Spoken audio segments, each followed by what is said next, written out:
Dropper year में सबसे ज्यादा मुश्किल पढ़ाई नहीं है, सबसे ज्यादा मुश्किल है पास्ट रिग्रेट्स, पास्ट किल्स और पास्ट में जो भी तुमने मिस्टेक्स करी है वो सब। Hi, welcome to Quar city, start your dropper comeback. और आज हम बात करेंगे उस चीज की जो तुम्हें रात को सोने नहीं देती। देखो, ड्रॉपर ईयर में सबसे ज्यादा मुश्किल क्या होता है?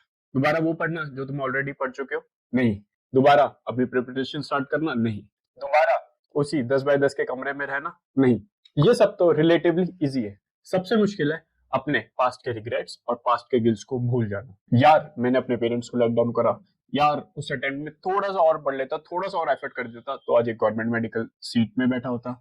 यार, ये कर लेता तो वो हो जाता, वो कर लेता तो ये हो जाता। ये जो चीज है ये तुम्हें पास्ट से डिटैच नहीं होने देती और प्रेजेंट में रहने नहीं देती और फ्यूचर में इन्वेस्ट नहीं करने देती। ये प्रॉब्लम तुम्हारे दिमाग के बैकग्राउंड में चलती रहती है और तुम सही से आज अपनी प्रिपरेशन पे फोकस नहीं कर पाते। तो करना क्या है?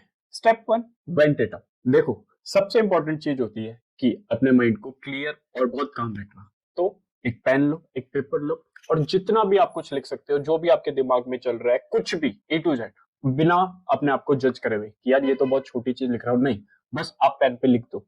देखो, इसका एक इजी वे हो जाता कि आप अपने दोस्त से शेयर करते, पर मैं पर्सनली भी जानता हूं कि ये इतना इजी नहीं होता कि आप अपने दोस्त से शेयर कर सको इतनी सेंसिटिव चीज। तो एक पेन पेपर पे लिख दो और उसको या तो जला दो या उसको फ्लैश कर दो या उसको कुछ भी कैसे भी डिस्ट्रॉय कर दो। इससे एक साइकोलॉजिकल थिंग होती है कि वो चीज खत्म हो गई है और तुम जैसे ही ये करोगे तुम बहुत ही रिलैक्स और एकदम महसूस करोगे। तुम क्या लिख सकते हो? अगर तुमने 2 साल वेस्ट करे तुम वो लिख सकते हो, तुम्हारी गलतियां, तुम्हारे रिग्रेट्स, तुम्हें लगता है तुम अपने पेरेंट्स को डिसअपॉइंट करते हो, कुछ भी जो तुम्हें पास्ट में रहने देता वो लिखो। अब जब तुमने अपनी पास्ट को सारी चीजें हटा दी, एक बहुत इंपॉर्टेंट बात बताता हूँ, नोबडी इज डैम परफेक्ट। ना मैं, ना तुम, ना तुम्हारे आइडियल्स, सब हम गलती करके सीखते हैं। बट इंपॉर्टेंट ये है कि जो तुमने गलती करी है उसको एक्सेप्ट करना कि हाँ मेरे से ये गलती हो गई और उसको इन नियर फ्यूचर रिपीट नहीं करना। जैसे धोनी कहते हैं कि आपकी दो सेम गलतियों के बीच में बहुत बड़ा टाइम स्पेंड होना चाहिए। मैंने भी अपनी फेयर शेयर ऑफ गलतियां करी है जिससे मेरे को थोड़ी बहुत क्लैरिटी आई है, इतनी नहीं है।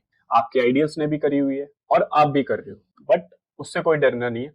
गलती जब हो जाएगी जब आप अपनी उस गलतियों में फंसे रह जाओगे और जो अगले 4 महीने आपके पास है आप उस पर काम नहीं करोगे और उसको एकदम मैक्स आउट नहीं करोगे अपने पोटेंशियल के हिसाब से। और बहुत सारे रिसोर्सेज, बहुत सारी इनसाइट्स, बहुत सारी चीजें हम अपनी कम्युनिटी में शेयर करते हैं। रेडिट पे पेज लंजी ड्रॉपर्स, आप उसको ज्वाइन कर सकते हैं और हमारी ऐप है लंजी, लिंक आपको बायो में मिल जाएगा। तो स्टार्ट योर ड्रॉपर कमबैक।